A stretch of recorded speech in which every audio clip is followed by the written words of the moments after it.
Baik, saya informasikan bahwa sejak dibuka pendaftarannya oleh Bapak Menko Perekonomian selaku Ketua Komite Cipta Kerja pada tanggal 11 April, sampai dengan hari ini tadi sebelum saya ke sini, jumlah pendaftar lewat situs www.prakerja.go.id mencapai 8,4 juta orang. Wow, 8,4 juta orang. Betul. Nah, jadi pada gelombang pertama pendaftaran, telah ditetapkan penerima sebesar 68.111 orang. Dan mereka ini sudah ditransfer di saldo virtual account masing-masing senilai Rp3.550.000. Jadi lebih dari 600.000 orang sudah menerima 3,5 juta Betul, rupiah di saldonya. betul. 168.000 orang telah menerima transfer dari pemerintah, dari APBN, ke rekening virtual account mereka.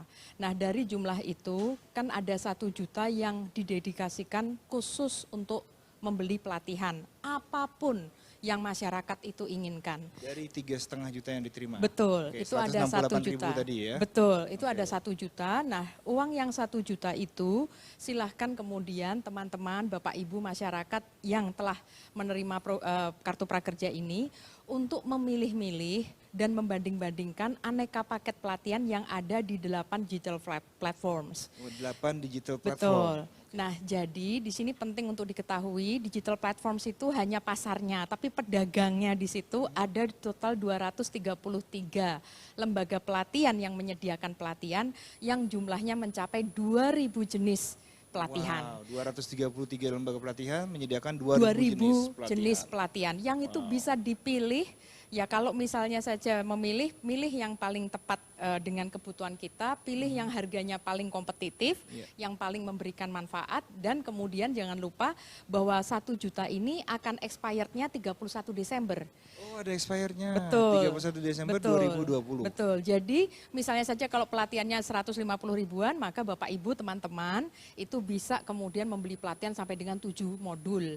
Nah, jadi itu bertahap satu demi satu diselesaikan, tapi khusus untuk pelatihan yang pertama, begitu selesai, itu kemudian dapat mengklaim insentif pasca penuntasan pelatihan yang besarnya adalah 600.000 per bulan selama 4 bulan, yang itu ditransfernya ke rekening bank atau rekening digital wallet atau e-wallet dari masing-masing peserta.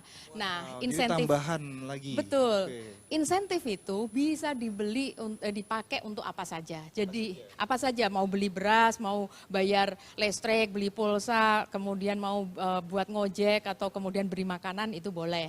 Iya. Setelah 3,5 juta, belanjakan 1 juta untuk pelatihan, dan nanti kalau selesai pelatihan dapat 600.000 per bulan. Betul, selama 4 bulan. Oke, Yang itulah disebut oleh Bapak Presiden itu sebagai semi bansos. Jadi tetap saja ada pelatihannya 1 juta rupiah, tapi nggak usah dihabisin seketika. Teman-teman silahkan pilih-pilih, yang penting adalah pelatihan yang pertama harus dituntaskan, dan kemudian setelah itu baru bisa mengklaim yang 600 ribuan itu. Nah, dan saya yakin setelah pelatihan pertama ingin ikut pelatihan lagi ya. Saya berharap demikian Gitu ya. karena misi dari program Kartu Prakerja ini menjadikan masyarakat Indonesia sebagai bangsa pembelajar.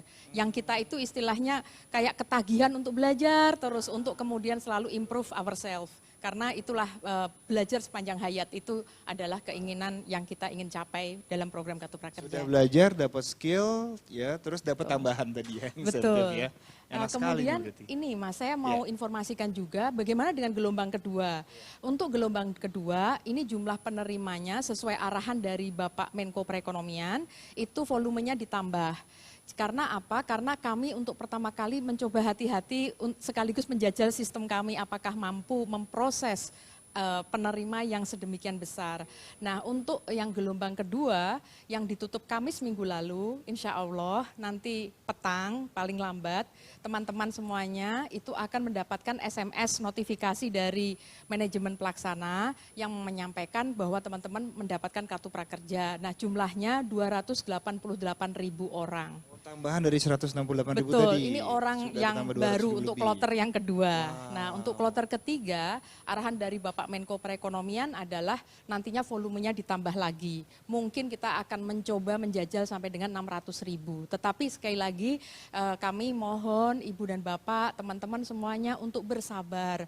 Dan tadi kita tahu bahwa 8,4 juta itu jauh lebih besar daripada apa yang dapat didanai oleh pemerintah. Karena itu buat teman-teman yang barangkali tidak terlalu susah dibandingkan saudara-saudara kita yang lain, mohon untuk memiliki toleransi. Kita utamakan berikan kesempatan terlebih dahulu bagi rekan-rekan kita yang lebih terdampak penghidupannya, income-nya, daya belinya karena COVID-19 ini.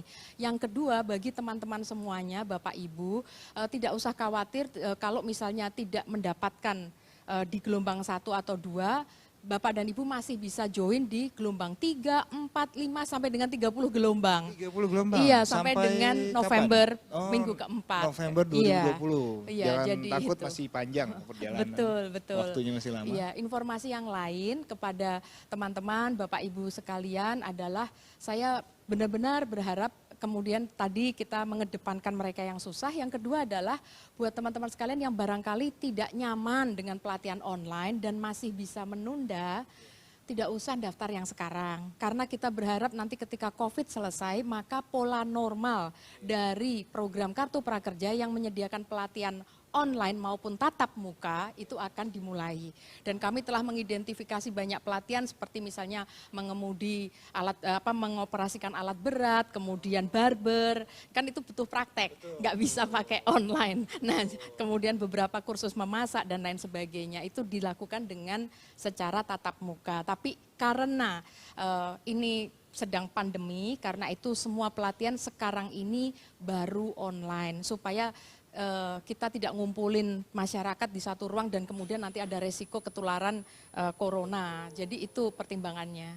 Iya, jadi pertama itu pesan pencegahannya adalah masker untuk semua. Selalu pakai masker apabila berada di tempat umum.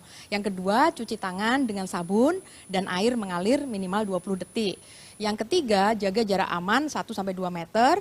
Yang keempat adalah di rumah aja, belajar dan bekerja di rumah. Yang kelima, tidak mudik, kali ini ibadah di rumah dan produktif di rumah. Nah, lakukan semuanya dengan disiplin, jadilah pahlawan, lindungi diri, lindungi orang lain. Mari menangkan perang melawan COVID-19, Indonesia bisa, salam tangguh. Dan satu lagi yang penting Mas adalah tetap berpikir positif, kemudian optimis, dan itu mulai dari sekarang.